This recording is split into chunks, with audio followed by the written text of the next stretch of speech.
ndiko livhuwa ukotevela mafhungo pano kha Belrand News one vha tshi khou vhalelwa nga Rufhi wa Tshikovhele.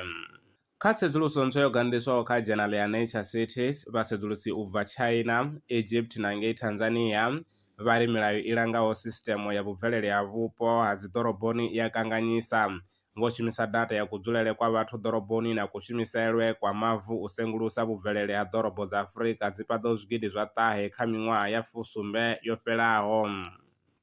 Phukha khulwane dzi fanaho na nḓou dzi khomboni ya u farwa nga cancer hu tshi vhambedzwa na zwipuka zwiṱuku zwi fanaho na minya mulemalema.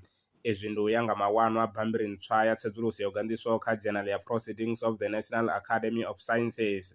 Vhasedzulusi u bva University of Reading, University College London na Johns Hopkins University School of Medicine vho shumisa data ya cancer u bva kha tshaka dza zwipuka zwa maḓana mavhili furathi raru.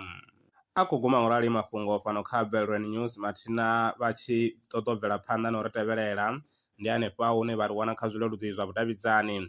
Ri wanala kha Spotify Belrand News, TikTok @Belrand News, X Twitter @Belrand News, YouTube channel yashu iri @Belrand News, email ndi news@belrandbrands.co.za kana uri fonela kha 083 861 2263.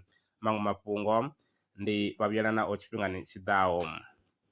Nda Vhuangani ya swika kha sia ḽa masheleni, Belrand Brands ndi thandulo yavho. Ri vha thusa musi vhuangani ya lwa shishi kha sia ḽa masheleni. Ṱhoḓea ndi dzi tevhelaho: tshiḽipi tsha muholo, tshitatamennde tsha bannga tsha miṅwedzi miraru, khophi ya basa na ḽiṅwalo ḽine ḽa sumba hune vha dzula hone. Vha ri kwame zwino 083 861 2263. Email ndi info@belrandbrands.co.za. Belrand Brands ndi vhahadzimiswa masheleni vho ḓi ṅwaliselaho.